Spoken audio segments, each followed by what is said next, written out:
Assalamualaikum warahmatullahi wabarakatuh. Selamat pagi anak-anak.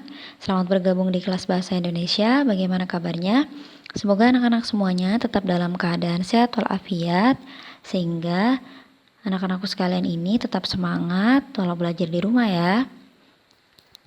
Karena ini pertemuan pertama, Miss Saifa akan memperkenalkan diri.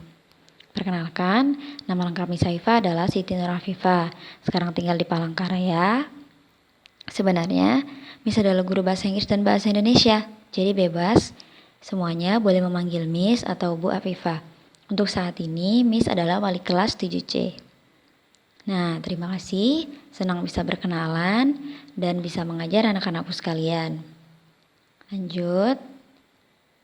Hari ini kita akan belajar tentang bab pertama di bagian pertama, yaitu teks deskripsi. Sebelumnya, apakah anak-anak sudah pernah mendengar teks deskripsi? Kalau yang sudah dengar, pasti sekarang lebih mudah ya. Jadi kita pahami lebih lanjut lagi. Teks deskripsi. Dari sini dijelaskan arti dari teks deskripsi itu berarti menulis tentang atau membeberkan sesuatu. Jadi, intinya teks deskripsi itu menggambarkan sesuatu yang menciptakan daya hayal atau imajinasi pembaca. Secara umum, teks deskripsi adalah teks yang berisi penggambaran suatu objek, tempat, atau peristiwa tertentu kepada pembaca secara jelas dan terperinci. Pembaca seolah-olah melihat, mendengar, merasakan sendiri sesuatu yang dideskripsikan oleh penulis. Dengan demikian, pembaca memperoleh kesan mendalam terhadap tulisan tersebut. Berikutnya, ciri-ciri teks deskripsi. Yang pertama, menggambarkan. Ingat, intinya deskripsi itu menggambarkan, tapi dengan kata-kata ya. Menggambarkan atau melukiskan sesuatu. 2. Melibatkan kesan indera sehingga gambaran objek menjadi jelas. 3. Membuat pembaca atau pendengar merasakan sendiri atau mengalami sendiri objek yang diamati penulis. Dan yang terakhir, menjelaskan ciri-ciri objek secara terperinci, seperti warna, ukuran, bentuk, dan keadaan suatu objek. Lanjut ke jenis teks deskripsi. Ada 2 jenis di sini. Pertama berdasarkan tujuannya, dan yang kedua berdasarkan objeknya. Kalau berdasarkan tujuannya dibagi menjadi sugestif dan ekspositori. Sugestif ditulis berdasarkan kesan yang muncul. Contoh, kesan yang muncul terlihat dari ekspresi wajah, gerak-gerik, dan gaya bicara. Deskripsi sugesti bersifat imajinatif yang muncul dari penafsiran penulisnya. Contoh di sini tentang ayah. Ayah pahlawanku. Setiap orang pasti punya tokoh kebanggaan. Begitu juga diriku. Aku juga punya tokoh kebanggaan dalam hidupku. Tokoh itu adalah ayahku. Ayahku mungkin bukan pria terkenal di dunia, melainkan dia sangat terkenal di dalam hatiku. Wajahnya mungkin bukan yang paling tampan di dunia, tapi dia adalah ayah tertampan di dunia.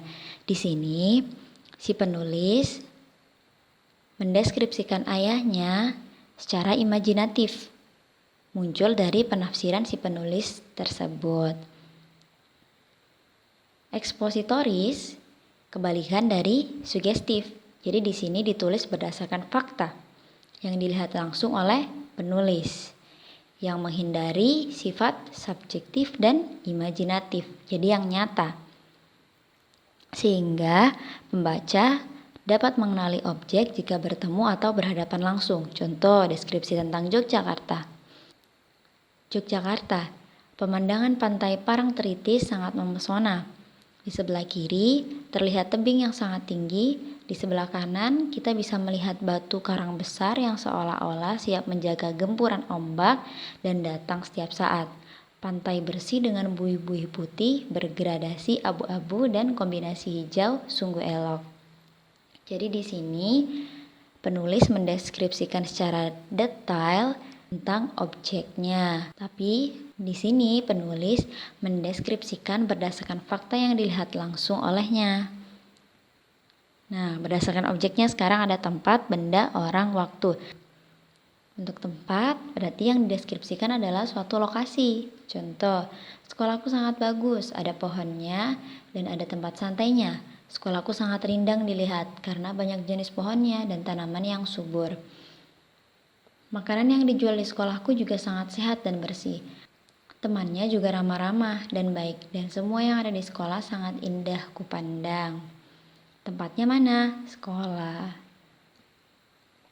Benda.